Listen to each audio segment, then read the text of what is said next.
Hello students, मैं Shweta Maheshwari from आदर्श शिक्षा निकेतन high school. बच्चों, आइए आपकी इंग्लिश की क्लास स्टार्ट करते हैं। इंग्लिश में आज हम स्टार्ट करेंगे यूनिट 14। ठीक है, यूनिट 13 तक हमारा कंप्लीट हो चुका था स्टोरी में। यूनिट 14 जो है गुड मैनर्स, अच्छी आदतें। ठीक है, ये एक स्टोरी है। आइए इस स्टोरी को रीड करते हैं। Champaran. Champaran is a district of Bihar.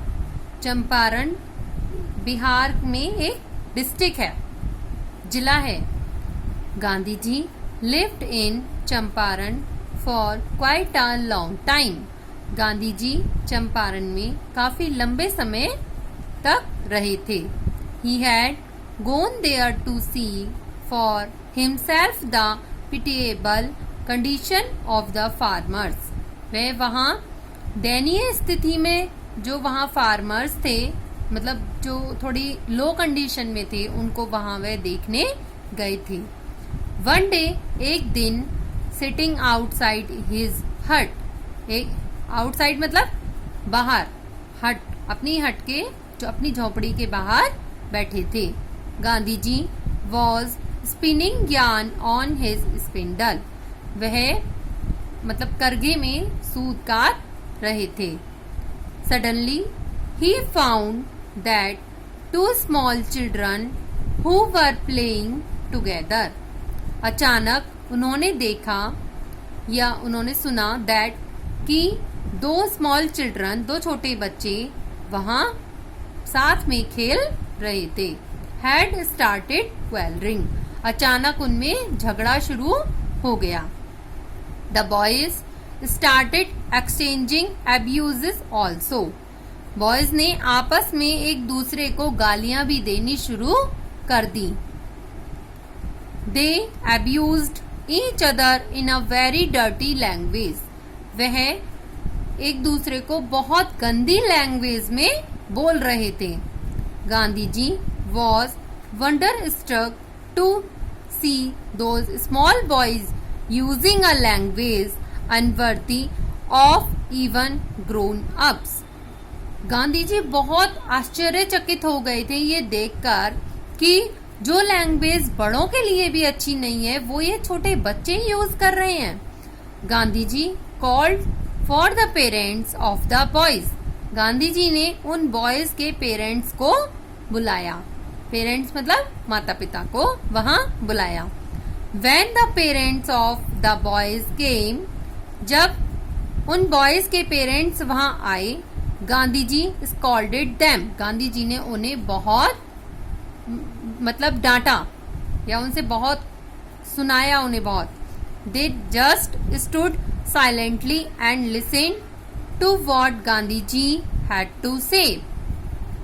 वो साइलेंट होकर बिल्कुल चुपचाप उनकी बातें सुन रहे थे जो वो कह रहे थे उनसे Gandhi ji. But the father of the one of the boys could not control himself. पर अचानक उन दोनों फादर्स में से एक फादर अपने ऊपर कंट्रोल अपना खो बैठे। ही सेड, उन्होंने कहा, Bapu, how far are we to blame for it. आप इन सब के लिए हमें ब्लेम क्यों कर रहे हैं? गांधी जी सेड, गांधी जी ने कहा, लिसन, सुनो, your sons were playing together. आपके बच्चे, आपके बेटे आपस में खेल रहे थे साथ में। For a trifling they started quarreling with each other and soon they started using abusive language. अचानक उनमें लड़ाई शुरू हो गई और वह एक दूसरे को बहुत गंदी लैंग्वेज या गालियां देने लगे। Bapu, you could have scolded them yourself. Bapu, इसके लिए आप ही उन्हें डांट सकते थे। You have every right to do so. मतलब इसके लिए आपको पूरा अधिकार है। There was no necessity of calling us for this purpose. इसके लिए आवश्यक नहीं था कि इस पर्पज के लिए आप हमें यहाँ बुलाते। Both the fathers explained their position. दोनों फादर्स ने अपनी स्थिति सामने रखी, मतलब ये बात कही कि इसके लिए आपको हमें बुलाने की आवश्यकता नहीं थी। If they were to blame I should have scolded them. यदि मुझे इन्हीं को ब्लेम करना होता, मतलब बापूजी कह रहे हैं कि यदि मुझे इन बच्चों को ही ब्लेम करना होता तो मैं इन्हें डांट चुका होता अब तक। After all they have learn this abusive language from you only, it is not it. मतलब इन सब के लिए आप जिम्मेदार नहीं है क्या? आस्क्ड गांधी जी ने पूछा। Parents of both the boys felt very much ashamed. यह सब सुनकर उन दोनों बच्चों के पेरेंट्स जो है बहुत शर्मिंदगी महसूस कर रहे थे। मतलब उनके कहने का मतलब था कि ये बच्चे जो भी कुछ ऐसे सीख रहे हैं तो वो उन्होंने फैमिली में ऐसा कुछ देखा, इसीलिए वह ऐसी लैंग्वेज यूज करना शुरू कर दिया। इसलिए उन्होंने उनके पेरेंट्स को बुलाया और उनसे कहा। ठीक है, तो बच्चों आज हमने चैप्टर रीड करा है, आप भी इस चैप्टर को आज रीड करेंगे, इसकी स्टोरी को समझेंगे।